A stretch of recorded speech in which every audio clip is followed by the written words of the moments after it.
Hi guys, welcome to another beer review. I haven't actually recorded a beer review for a little while actually, so I might be a little bit out of practice. But when was I ever professional? See, I can't even get the introduction right. But today we're going back over to Berlin and we're going to the Schoppe Bräu brewery, and we are looking at a bottle of his Berliner Schnauze Gesundheit, which is a Dunkler's beer, clocking in at 5.8% ABV, 330ml. Get your sentences formulated properly, Peter. And this is brewed using roasted malts or barley malts, wheat malts and rye malts, and then hops and yeast. So, as is pretty much always the case, fantastic looking urban artwork from Schoppe Bräu. And then you've got the cool neck label, which gives you the little chart on it as well. And then it's got a nice crown as well. Love the Schoppe Bräu Berlin logo. So picked this up from a place called Galeria Kaufhof in Munich, which is like a big department store. I was in there, well, today actually, because you've probably already seen the vlog, but my phone got lost in Munich. And thankfully, someone found it, got in touch with us, so I went back to Munich today and picked it up, and you know what? Faith in humanity slightly restored. So I never thought I'd be able to make another video on this phone because I thought my phone was gone. So yeah, there is good in the world. So anyway, a Dunkel beer. It's not my optimal style, it has to be said, but I do enjoy a good Dunkel, and I think it is part of the lager family, essentially. And yeah, Schoppe Bräu does some great beers. Picked up a few when I did my order from Beer Deluxe, and it was great to see that there was a nice little range in a department store in Munich. I also picked up a couple of Crew Republic beers, which were on sale $1.99 each, including the Rest in Peace barley wine. How can you say no to a $1.99 barley wine? So that one's going to be aging for a while if I don't end up busting into it. So yeah, beer in a glass then, and that is what you would come to expect with a Dunkel. Lovely sort of like chestnut roasty tones to it. A little bit of haze in there. This hasn't been chilled. This is pretty much just been put in the cupboard under the sink since I'd come home about 45 minutes ago to an hour ago. So it is at room temperature, I'd say. And yeah, it almost has that sort of like cola look to it, which I do find in Dunkel beers. Beer poured with about one finger's worth of a tan coloured head, and yeah, certainly ticking the boxes in terms of appearance. Let's give it a sniff. And you get that lovely blend of the wheat and rye malts coming in really, really nicely. There's this lovely subtle dry spiciness from the rye, and then you've got that ever so slight bubblegum aroma coming from the wheat malts.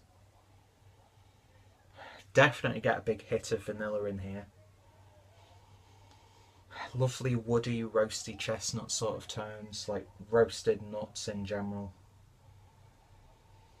A little bit of cinnamon.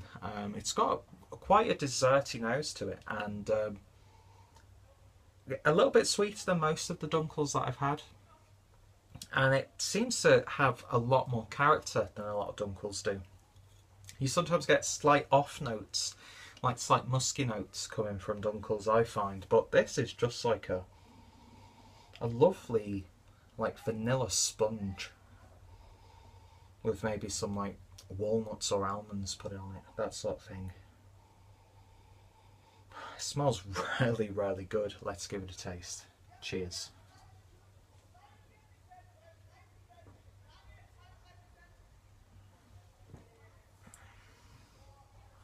Ooh, yeah.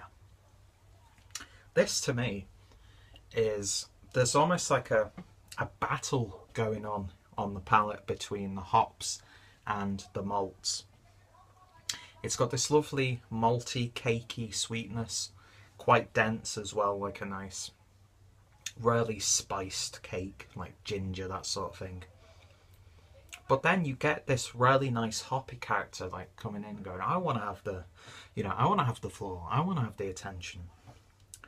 But thankfully, they come together really, really nicely. So it's not a mess on the palate. It works well. And I've said this plenty of times when it comes to the craft brewers who brew these traditional styles and then, add a bit of hop here and there. They sometimes just get the style wrong for me.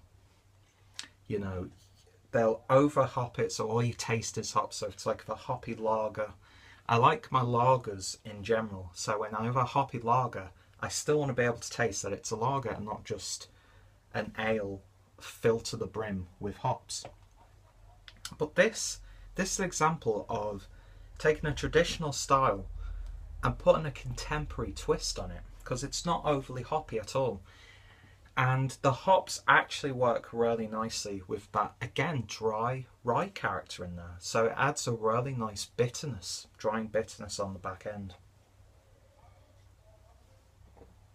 Those wheat malts seem to add a little bit more body to it, but it's not overly heavy or anything like that, like some wheat beers can be, or beers that have used wheat malts in, because when you detect it, especially me in my stomach, I don't know, something about wheat malts or wheat beers in general, I feel them a lot more on the stomach than I do most other beers. But this, it's very cakey, very nutty, very roasty, lovely and dry in the back end, upper end of medium body. It's got a little bit more of a body than your regular Dunkel beer. And you know what? I think this works fantastically. It really, really does. Quite sticky as well. As I wipe my mouth, and it's, got that sort of like treacle flavour in there as well. Like a nice, you've took a spoon out of a tin of treacle and you've just like dangled it, and it's just a mess everywhere. That sort of thing. But you know what? That's a lovely beer that sticks to a tradition, but adds a contemporary twist to it, which actually really, really works. So it's great to see something like this. It really, really is.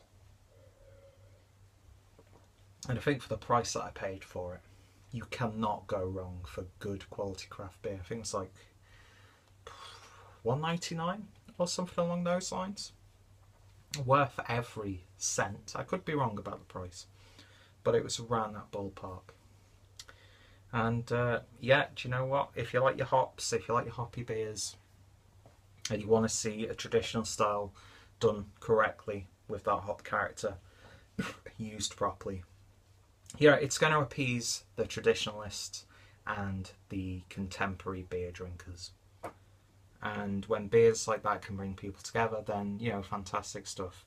So in terms of a rating then, on Schoppe Bräu's Berliner Schnauze, quite fun to say, I'm going to give this one a very solid 8 out of 10.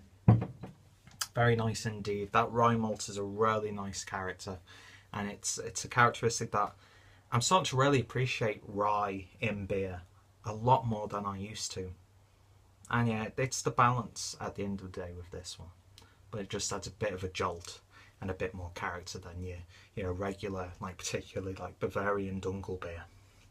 So 8 out of 10 from Schoppe Bräu. I have got a playlist of a couple of his beers down below. Links are included as always, as well as links to Schoppe Bräu's website and Facebook page and all that sort of jazz.